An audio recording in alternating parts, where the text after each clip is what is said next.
గ్రామ పంచాయతీ స్టేషన్ గన్పూర్ మండలం సంబంధించిన రైతులందరూ కూడా బాధతోటి మరి తాటికొండ పరిసర ప్రాంతాల్లో పొలాలన్నీ కూడా ఎండిపోతూ ఉన్నాయి, బోర్లు ఎండిపోతూ ఉన్నాయి, బావిలు ఎండిపోతూ ఉన్నాయి. దిక్కుతోచక రైతులు ఆత్మహత్యలు చేసుకునే పరిస్థితి కనబడుతున్నది. ఎండిపోయిన పొలాలను చూస్తే గుండె తరుక్కుపోయే పరిస్థితి కనబడుతూ ఉన్నది. ముఖ్యంగా ఎస్టీలకు సంబంధించిన భూములు, తాటికొండలో ఎస్సీలకు సంబంధించిన భూములు, దాని పక్కనే ఉన్న బీసీలకు సంబంధించిన భూములు, ప్రత్యేకంగా మరి మేకల వెంకటయ్య సంబంధించిన 4 ఎకరాలు ఎండిపోవడం జరిగింది. వాళ్ళు చెప్పి రైతులు ఇప్పటిదాకా మాట్లాడినప్పుడు గత 10 సంవత్సరాలలో ఎప్పుడు కూడా పొలాలు ఎండిపోలేదు, అదేవిధంగా బోర్లు ఎండిపోలేదు, అదేవిధంగా చెరువులు మన బావిలు కూడా ఎండిపోలేదని వాళ్ళు చెప్తున్నారు. బాధ ఏంటంటే దయచేసి ప్రెస్ మిత్రులు దీన్ని కొంచెం ఎన్లైట్ చేసి రాయాలి. కారణం ఏంటంటే 365 రోజులు 24/7 ఎప్పుడు పంపులు ఆన్ చేసినా రావడానికి సమ్మక్క సారాలమ్మ బ్యారేజ్ దగ్గర 7.5 టీఎంసీల నీళ్లు ఎప్పుడు నిల్వ ఉంటాయి.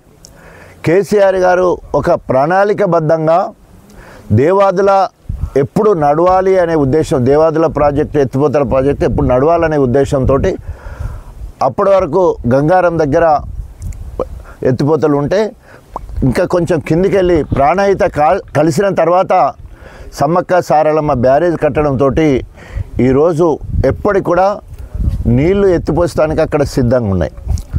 సో ఇప్పటికే ఫేజ్ 1 ఫేజ్ 2కి సంబంధించిన 2 మోటార్లు నిరంతరం నడిపించడానికి నీళ్లు ఉన్నాయి.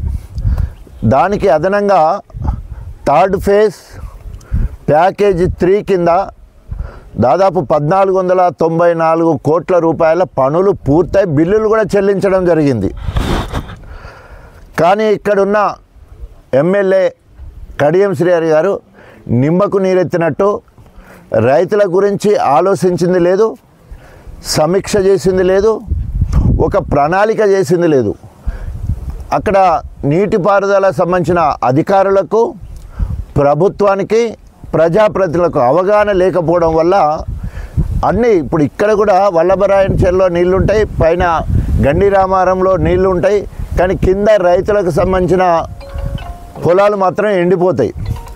ఇలా గణపురం నియోజకవర్గంలో ఎక్కడ పోయినా ఇవాళ కనబడే పనులు రిజర్వాయర్లు ఉన్నాయంటే కేసీఆర్ గారి ఆశీస్సులతో మీ అందరి ఆశీర్వాదంతో 4 సార్లు గెలవడం వల్ల ఇవాళ అనేక రకాల కరోనా టైంలో కూడా వల్లభరాయ చెరువుకు నీళ్ళు ఇవ్వాలని చెప్పేసి పెద్ద నీళ్ళటం లెక్క నీళ్ళు ఎగేసుకుంటూ వచ్చి చెరువు నింపడం జరిగింది. కాలు వెంబడి నీళ్ళు ఎగేసుకుంటూ నీళ్ళలో నడుచుకుంటూ వచ్చి అప్పుడే అదే రోజు నేను కరోనా పేషెంట్లకి బ్లడ్ అవసరం ఉంటే 365 మంది, నాతో పాటు 360 మంది రక్తం అక్కడ ఇచ్చి అదే రోజు మారపక రవి గారు ప్రత్యేకంగా చొరవ తీసుకొని, అదేవిధంగా మా బాలరాజు గారుతో వీళ్ళందరూ సహకారంతో అక్కడే ఉండి మారపక రవి అయితే కాలువ పనులను దగ్గరుండి పర్యవేక్షించడం జరిగింది.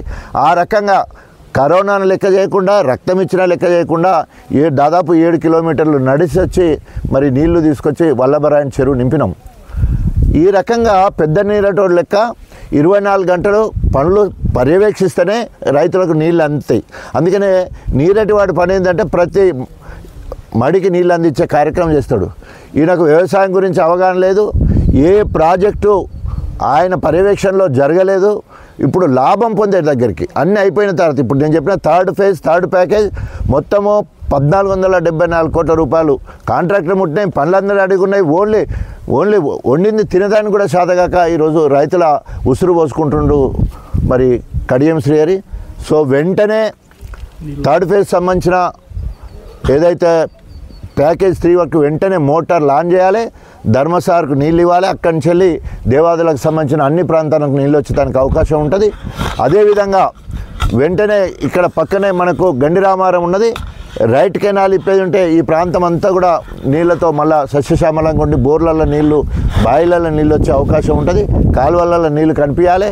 అదేవిధంగా దేవాదులకు సంబంధించిన అన్ని మోటార్లను ఆన్ చేసి ఈ ఆఖరి 2 వారాలు కనుక నీళ్ళు అందేది ఉంటే పంటలు ఎండిపోకుండా ఉండడానికి అవకాశం ఉంటాయి. అన్ని పుట్టకొచ్చినాయి, ఈంటా ఉన్నాయి, ఆల్రెడీ గొలుసు కూడా ఎండిపోయే పరిస్థితి ఉన్నది. చూస్తే పచ్చగా ఊపడుతుంది కానీ నీళ్లు బోర్లు లేవు, బాయిలు లేవు కాబట్టి 15-20 రోజులలో మొత్తం ఎండిపోతుంది. అది పశువులు మేస్తానికి కూడా పనికిరాని పరిస్థితి ఉంటుంది. సో ఆ రకంగా ఈరోజు రైతుల ఉసురు పోసుకొని ఈ కాంగ్రెస్ ప్రభుత్వం ఇప్పటికే 468 మంది రైతుల ఆత్మహత్యకు కారణమైంది. ఇది రైతులకు సరైన సమయంలో రైతు భరోసా ఇవ్వకపోవడం వల్ల, రైతు రుణమాఫీ చేస్తామని ఆశ పెట్టి మరి ఏ రైతు కూడా ఇప్పుడు ఇక్కడ నేను 4-5 రైతులు అయితే ఎవ్వరు కూడా రుణమాఫీ రాలేదు మాకు రాలేదనే పరిస్థితి కనబడుతూ ఉన్నది. రుణమాఫీ కాకపోవడం వల్ల, బ్యాంక్ అధికారులు వేధించడం వల్ల అనేక మంది రైతులు రోజుకొక కాంగ్రెస్ ఎన్ని రోజులు పాలన చేసిందో ఒక్క రోజుకు ఒక రైతు లెక్క చనిపోతూ ఉన్నాడు. సో కాబట్టి వీటన్నింటినీ దృష్టిలో పెట్టుకొని రైతులకు వెంటనే సాగునీరు అందించాలి. రేపటిలోగా పంపులు ఆన్ చేయకపోతే తప్పకుండా మరి దేవన్నపేటలో ఉన్న పంప్ హౌస్ను ముట్టడిస్తాం, అక్కడే ధర్నాకు దిగుతాం. నీళ్లు విడుదల చేసే వరకు ఈ కాంగ్రెస్ పార్టీని వదిలిపెట్టే ప్రసక్తే లేదని చెప్పేసి ఎప్పటికప్పుడు కడియం శ్రీహరి చేసే మోసపూరిత వాగ్దానాలు, అదేవిధంగా నక్కజిత్తుల ఎత్తులు, సో ఇవన్నిటి ఎప్పటికప్పుడు ఎండగడతామని చెప్పేసి హెచ్చరిస్తూ రైతులు ధైర్యంగా ఉండాలి. మళ్ళీ తప్పకుండా రాబోయే రోజులు బీఆర్ఎస్ రోజులే. మీరు ఎట్లయితే 10 సంవత్సరాలు నీళ్లకు గోసపడలేదు, ఇలా తాగడానికి కానీ సాగునీరు కానీ ఎలాంటి లోపం లేకుండా ఉండే, మళ్ళీ ఆ రోజులు తప్పకుండా వస్తాయి. మీరందరూ కూడా కేసీఆర్ని గొప్పగా ఆనాడు ఆశీర్వదించిండ్రు. సరే, కారణం ఏదైనప్పటికీ ఈరోజు ఒకసారి చూద్దామని కాంగ్రెస్ కోటేస్తే ఇవాళ మనల్ని నట్టేట ముంచిండ్రు. రేపు రాబోయే రోజులలో ఎప్పుడో స్థానిక ఎన్నికలు వచ్చినా తప్పకుండా లోకల్ బాడీ ఎన్నికల్లో తప్పకుండా కాంగ్రెస్ పార్టీకి కర్రుగాసి వాత పెడతారు. అదేవిధంగా ప్రత్యేకంగా కడియం శ్రీహరి ఈరోజు బీఆర్ఎస్ కార్యకర్తలు కష్టంతో గెలిపిస్తే బీఆర్ఎస్ మంజూరు చేసిన పనులు ఏవైతే ఉన్నాయో 104 కోట్లతోటి ఇరిగేషన్ పనులు ఉన్నాయి, అనేక అభివృద్ధి కార్యక్రమాలు నడుస్తూ ఉన్నాయి. వాటిని ముందుకు తీసుకుపోతాడని మరి ఆయన గెలిపిస్తే ఆయన బిడ్డ రాజకీయ భవిష్యత్తు కోసం పార్టీ మాటి కాంగ్రెస్కి పోయిండు. కడియం శ్రీహరి అనుచరులకు మాత్రము నీళ్ళిచ్చి, నేను ఇది నొక్కి వక్కానిస్తున్నా, ప్రతి ఒక్కరు కూడా చెప్తా ఉన్నారు, కడియం శ్రీహరికి సంబంధించిన కాంట్రాక్టర్లు మేమే పనిచేసినాం కాబట్టి మేమే పెట్టుకుంటే విధంగా మాట్లాడడం సిగ్గుచేటు. కాంట్రాక్టర్ అంటే గవర్నమెంట్ డబ్బులతో పనిచేశారు, గవర్నమెంట్ డబ్బులు లాభం పొందారు, కానీ వాళ్ళ ఇంట్లోకి వెళ్ళి పైసలు ఎవరు కూడా పెట్టలే. కానీ ఇవి మేము తెచ్చిన నీళ్ళు మేమే వాడుకుంటామంట ఘోరంగా ఇక్కడ కడియం శ్రీహరి అనుచరులు మాట్లాడే విధానానికి చాలా బాధ అనిపిస్తూ ఉన్నది. గణపురం నియోజకవర్గ రైతులందరూ కూడా మరి అనేక రకాలుగా బాధపడుతూ ఫోన్ చేస్తే హైదరాబాద్ నుండి ఉటావుటిన నేను దేవన్నపేట పంప్ హౌస్ దగ్గరికి పోయి చూడడం జరిగింది. ప్రతిదీ సిద్ధంగా ఉంది, అక్కడ పనులు మొదలు పెట్టడానికి సిద్ధంగా ఉంది. అయితే ఆ మోటార్లు ఒక్కొక్క మోటారు 31 మెగావాట్స్ సామర్థ్యం గల మోటార్లు, అంటే మొత్తం 3 మోటార్లకు 93.5 మెగావాట్ల విద్యుత్ కోసం అక్కడ పెద్ద 132/30 దానికి సంబంధించిన అక్కడ సబ్స్టేషన్ కూడా వేయడం జరిగింది. అన్నీ సమృద్ధిగా ఉన్నాయి. స్వజ్జిపూల్లో మరి నీళ్ళు వచ్చి సిద్ధంగా ఉన్నాయి, అంటే రామప్ప నుంచి వెళ్ళి నీళ్ళు వచ్చి దేవన్నపేటలో సిద్ధంగా ఉన్నాయి. అంటే ఓన్లీ పంప్ ఆన్ చేస్తే నీళ్లు ధర్మసార్లో పడతాయి. ఓన్లీ ప్రభుత్వ నిర్లక్ష్యం వల్ల కడియం శ్రీహరి లబ్ధి పొందాలనే ఉద్దేశంతో దాని ఆస్ట్రియా దేశం నుండి వచ్చిన మోటార్లు కాబట్టి అక్కడి నుండి నిపుణులు వచ్చి ఆ మోటార్లు ఆన్ చేయాలి.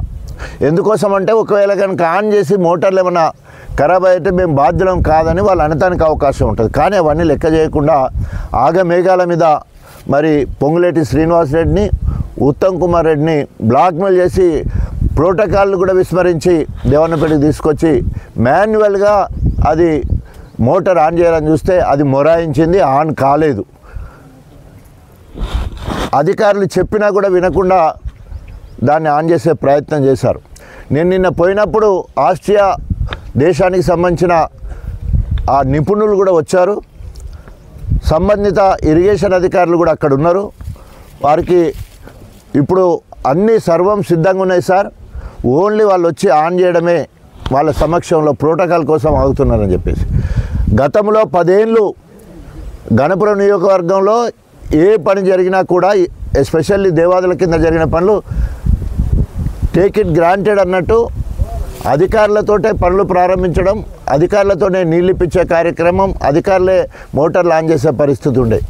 రాజకీయ లబ్ధి పొందాలనే ఉద్దేశంతో కడియం శ్రీహరి గారు మరి 2 మంత్రులను తీసుకొచ్చాడు. కానీ దేవన్నపేట మరి అది వర్ధన్నపేట కాన్స్టిట్యూన్సీకి సంబంధించింది.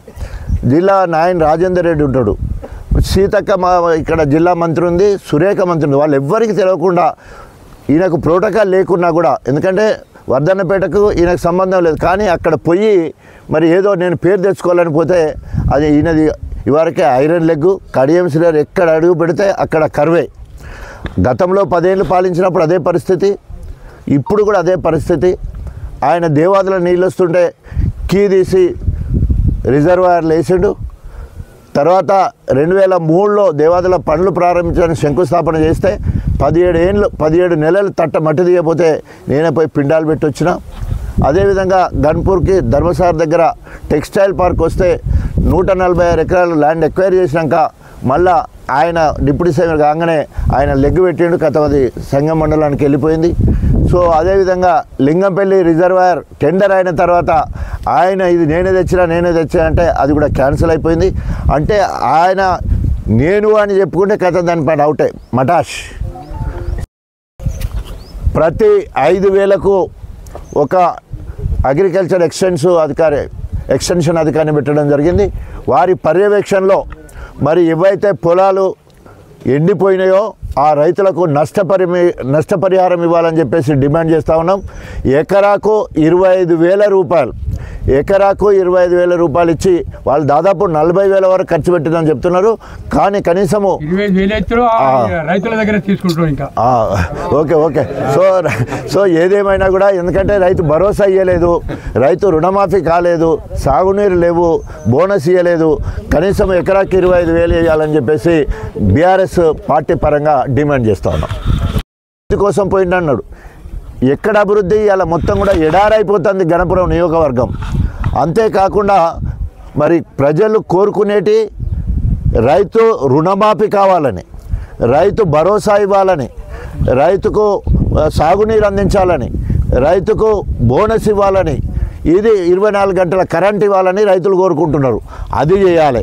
రైతు భార్య ఎవరైతే ఉన్నారో గృహలక్ష్యం పేరు మీద 2,500 ఒక ఇల్లాలకి ఇస్తానన్నాడు, అది ఇవ్వలేదు. తర్వాత స్కూటీ కొనిస్తానన్నారు కాలేజీ చదివే ఆడపిల్లలకు, అది ఇవ్వలేదు. బిడ్డకు పెళ్లి చేస్తే 1,00,000 రూపాయలతో పాటు తులం బంగారం ఇస్తానన్నారు, అది ఇవ్వలేదు. నిరుద్యోగ భృతి కింద 4,000 రూపాయలు ఇస్తానన్నాడు, అది ఇవ్వలేదు. అదేవిధంగా ముసలులకు 2,000 కాదు 4,000 పెన్షన్ ఇస్తా, అవ్వకే కాదు అయ్యకు కూడా ఇస్తా, ఇద్దరికి ఇస్తానని చెప్పిండు, అది కూడా ఇవ్వలేదు. తర్వాత అన్నిటికంటే ముఖ్యము 2 లక్షల ఉద్యోగాలు ఇస్తానన్నాడు, ఒక్కరు కూడా ఉద్యోగం ఇవ్వలేదు.